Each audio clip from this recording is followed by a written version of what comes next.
நீலகிரி மாவட்டத்திற்கு ஏப்ரல் 1ஆம் தேதி முதல் குறிப்பிட்ட எண்ணிக்கையிலான வாகனங்கள் வர நீதிமன்றம் கட்டுப்பாடு விதித்துள்ளதற்கு எதிர்ப்பு தெரிவித்துள்ள வணிகர்கள் போராட்டம் நடத்தப்படும் என அறிவித்துள்ளனர்.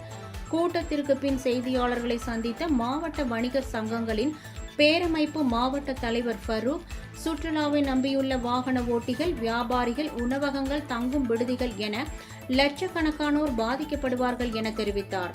எனவே நீலகிரி மாவட்டத்திற்கு கோடை சீசனின் போது வாகன கட்டுப்பாடு விதித்துள்ளதை நீக்க வேண்டும் என வலியுறுத்தினார். இல்லை என்றால் மாவட்டம் தழுவிய போராட்டம் நடத்தப்படும் என எச்சரிக்கை விடுத்தார்.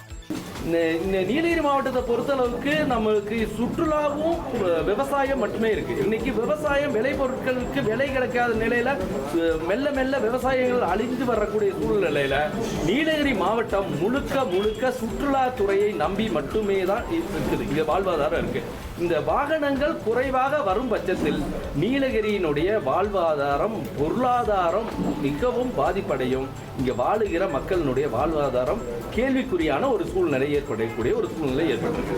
அதனால இன்னைக்கு நாங்க ஒரு அவசர கூட்டம் இன்னைக்கு எல்லா சங்கங்களையும் ஒருங்கிணைக்கிற ஒரு கூட்டமாக இன்னைக்கு hotel association, cottage association, maxi cab association, taxi driver association மற்றும் இந்த பில்டர்ஸ் அசோசியேஷன், என்ஜினியர்ஸ் அசோசியேஷன், இப்படி பல்வேறு இந்த நீலகிரி மாவட்டத்தில் உள்ள அனைத்து சங்கங்களையும் ஒருங்கிணைத்து இது அடுத்த கட்ட போராட்டம் என்ன செய்யலாம் அப்படின்ற குறித்து இன்னைக்கு இந்த கூட்டத்தை நடைபெற்றிருக்கு. இந்த கூட்டத்தினுடைய முடிவை இன்னும் ஓரிரு நாட்கள்ல எங்க மாநில தலைமை கூட பேசி ஒரு மிக எழுச்சிகரமான ஒரு மிகப்பெரிய போராட்டமாக அறிவிக்க இருக்கிறோம்.